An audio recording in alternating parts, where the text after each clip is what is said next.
Le 21 avril 2025, le monde s'est réveillé avec une nouvelle qui allait bouleverser le cœur de l'Église catholique. Le pape François est décédé. Alors que les hommages affluent des 4 coins du globe, le Vatican se prépare à un événement encore plus secret, encore plus monumental.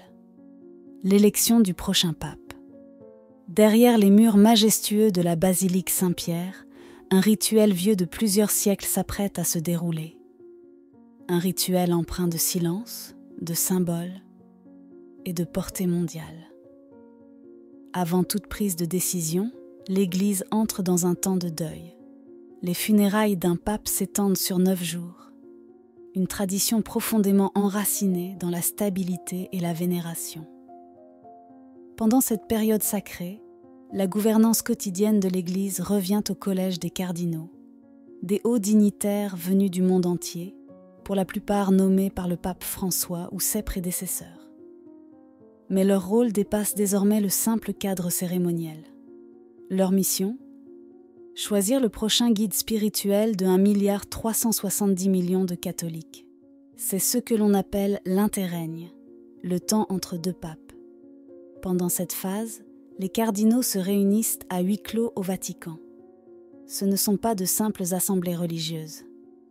Ce sont des délibérations stratégiques, profondes, portant sur l'état interne de l'Église, finances, scandales, divisions théologiques et sa place dans un monde en pleine mutation.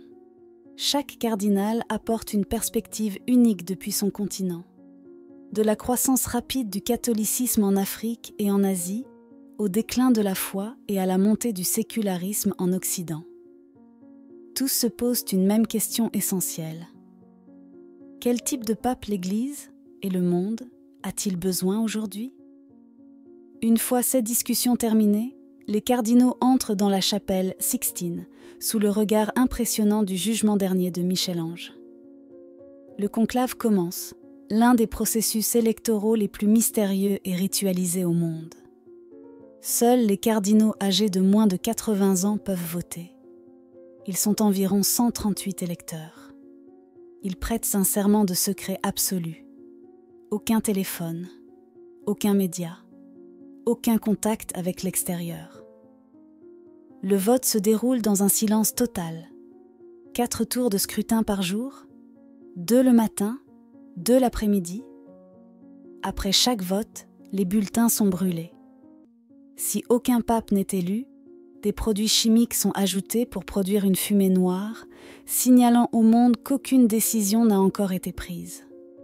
Lorsqu'une majorité des 2/3 est enfin atteinte, les bulletins sont brûlés à nouveau, cette fois en produisant une fumée blanche. Dehors, la foule retient son souffle, les yeux rivés sur la cheminée.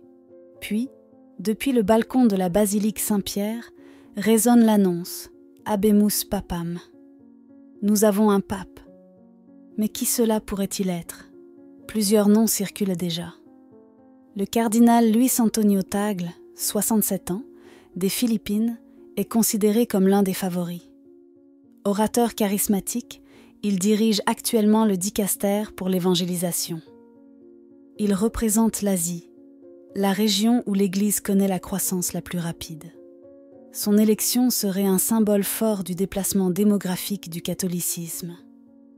Autre prétendant sérieux, le cardinal Pietro Parolin, 70 ans, secrétaire d'État du Vatican. Diplomate expérimenté, il possède de solides liens avec l'appareil institutionnel de l'Église et a mené des négociations délicates, notamment avec la Chine. Il y a aussi le cardinal Peter Turkson, 76 ans, du Ghana. Connu pour son engagement en faveur de la paix au Soudan du Sud, son élection marquerait un tournant historique, le premier pape d'Afrique subsaharienne dans l'histoire moderne. Bien que plus âgé que ses confrères, sa candidature a un poids symbolique immense.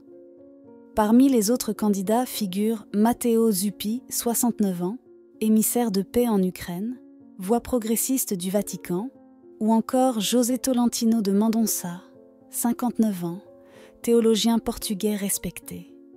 Le cardinal Robert Sarra, 79 ans, originaire de Guinée, reste influent parmi les conservateurs, bien que son âge réduise ses chances.